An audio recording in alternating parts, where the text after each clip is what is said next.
The war ended the moment I pressed the trigger. Not with an explosion. Not with a triumphant speech. Just a quiet, irreversible decision.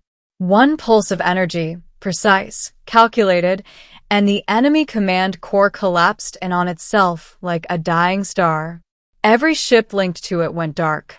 Every weapon system shut down. Every soldier on the other side stopped. 17 years of war. Gone in less than a second. They called me a hero. I didn't argue. Not because I believed it. Because I was too tired to correct them. When I returned to the capital, they gave me a parade. Crowds lined the elevated streets, cheering as my transport moved through the city. Holographic banners stretched across the skyline, displaying my name, my face, my record. Commander Elias Varen, the man who ended the Galactic War. I watched it all through the reinforced glass. Silent, detached. Because none of it felt real. Not after what I'd seen. Not after what I'd done. Quite the reception, the pilot said. Yeah, I replied. You don't sound impressed. I'm not. He glanced back at me. You just saved billions of lives. I leaned my head against the seat. Then why does it feel like I lost something? He didn't answer. There wasn't an answer. The ceremony was held in the central chamber of the High Council. Representatives from every allied system were there. Dozens of species. Hundreds of leaders. All waiting. All watching. As I walked in, Commander Elias Varen, the Chancellor announced, her voice echoing across the chamber.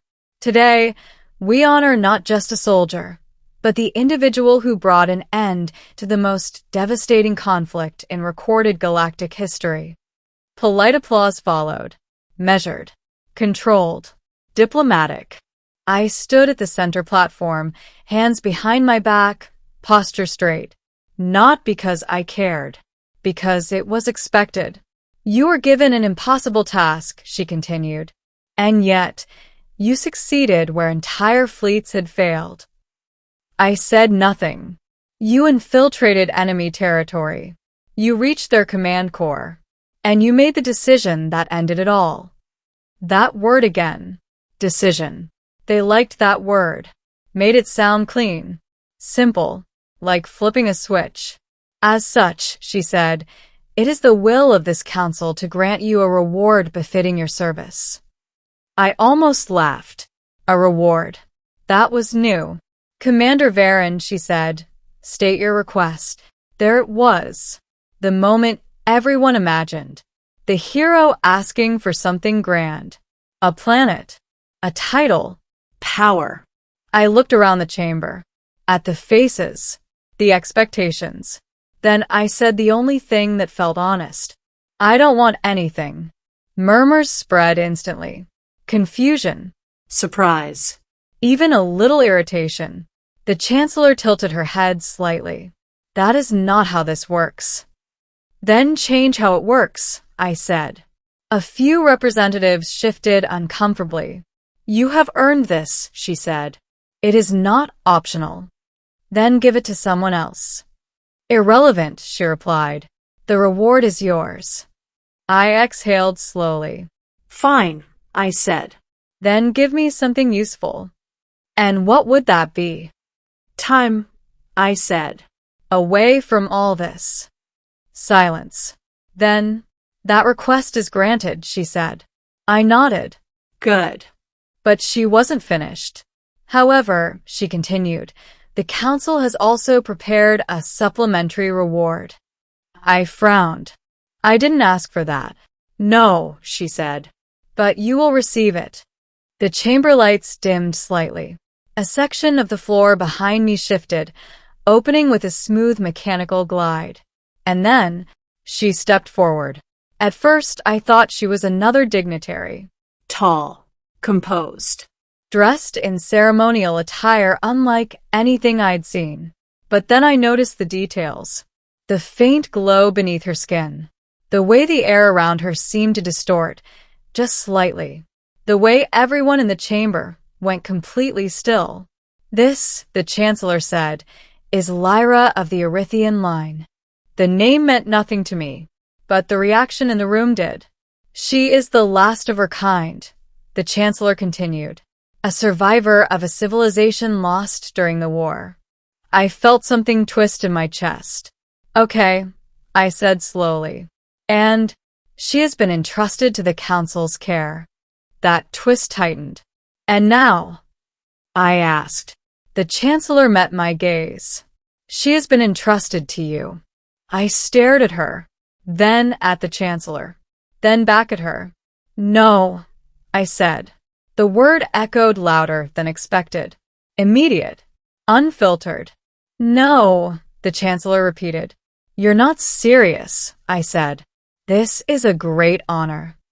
She's not a medal, I replied. You don't just give her to someone. A ripple of tension spread through the chamber. You misunderstand, the Chancellor said. No, I said.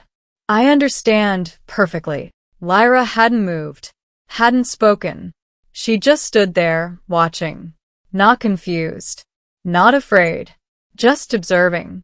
She is not property, the Chancellor said. Then why are you presenting her like she is? She is being offered a choice. I turned to Lyra. Is that true? For the first time, she spoke. Yes. Her voice was soft, clear, and completely steady.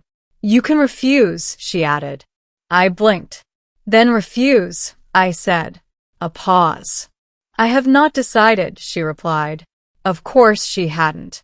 Why would she?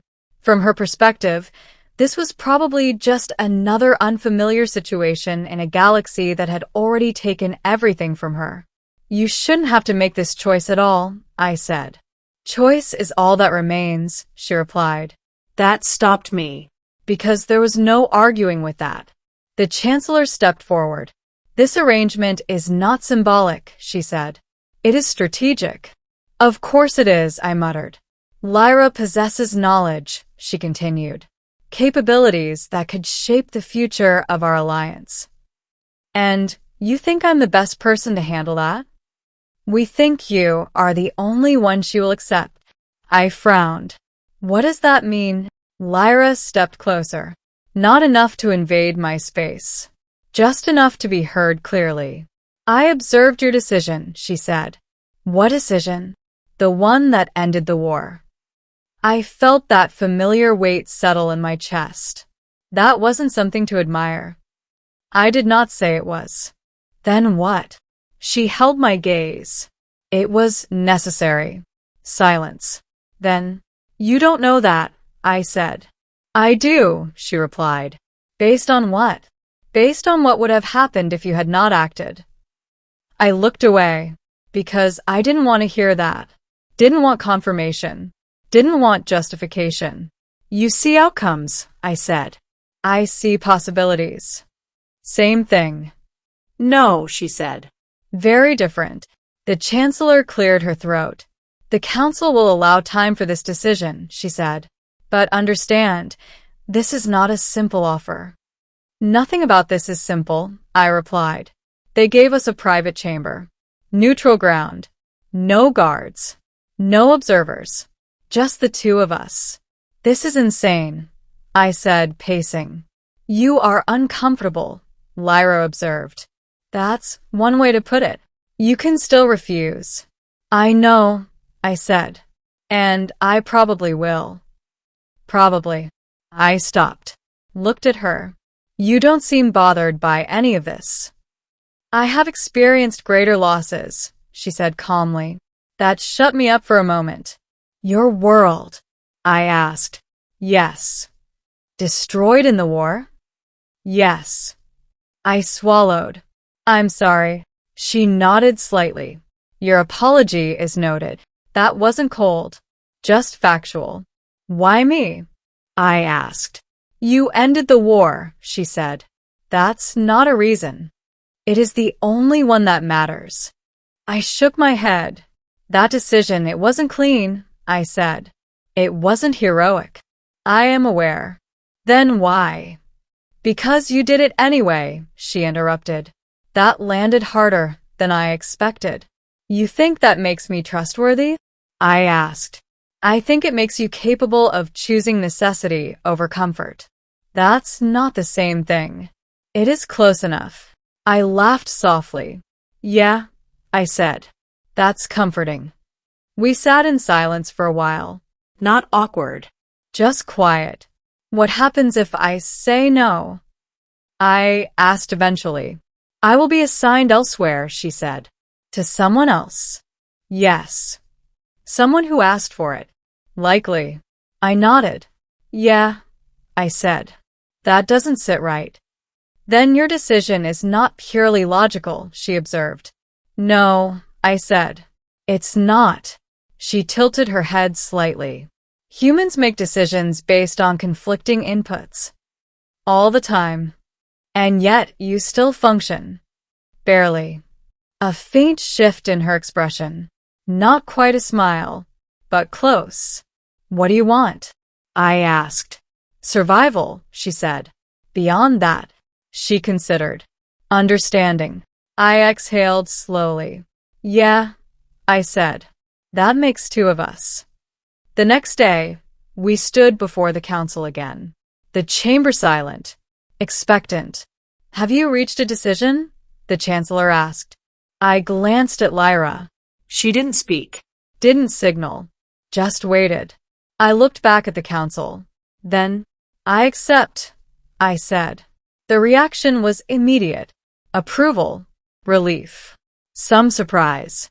Under one condition, I added. The chancellor's expression tightened. State it. She's not a reward, I said. Not now. Not ever. A pause. Agreed, the chancellor said. And she stays because she chooses to, I continued. Agreed.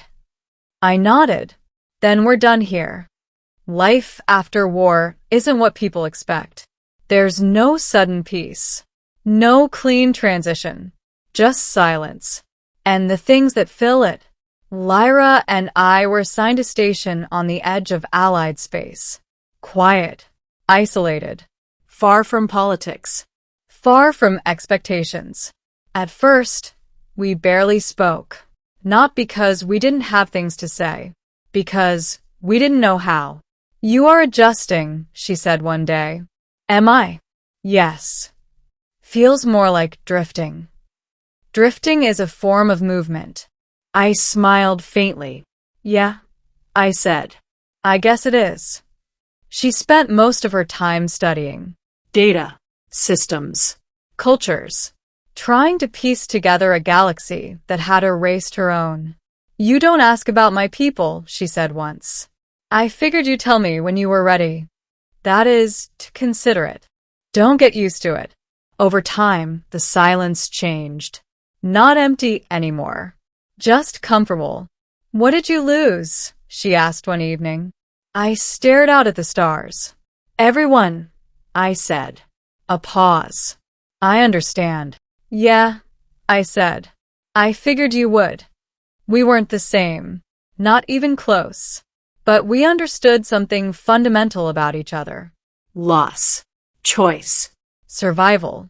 You regret it, she said one day. The war? The decision. I didn't answer right away. Yeah, I said finally. I do. Even knowing it was necessary, especially because of that. She nodded. That is consistent. With what? With what I observed. I glanced at her. And what's that? That you do not seek comfort in your choices. I smiled faintly. No, I said. I don't. Time passed. Slowly. Then faster. The galaxy rebuilt. Systems stabilized. Life moved forward. And us, we stayed where we were. Not because we had to, because we chose to. One evening, as the stars shifted beyond the station's viewport, Lyra spoke. You still believe I was a reward, she said. I frowned. I never believed that. You rejected the idea. Because it was wrong. And now, I looked at her. You're not a reward, I said. No, no, I repeated. You're a consequence. She tilted her head. Explain. I ended the war, I said. And this is what came after. Not something I earned. Something I have to understand. She considered that. Then, that is acceptable, she said. I smiled. Good, I said.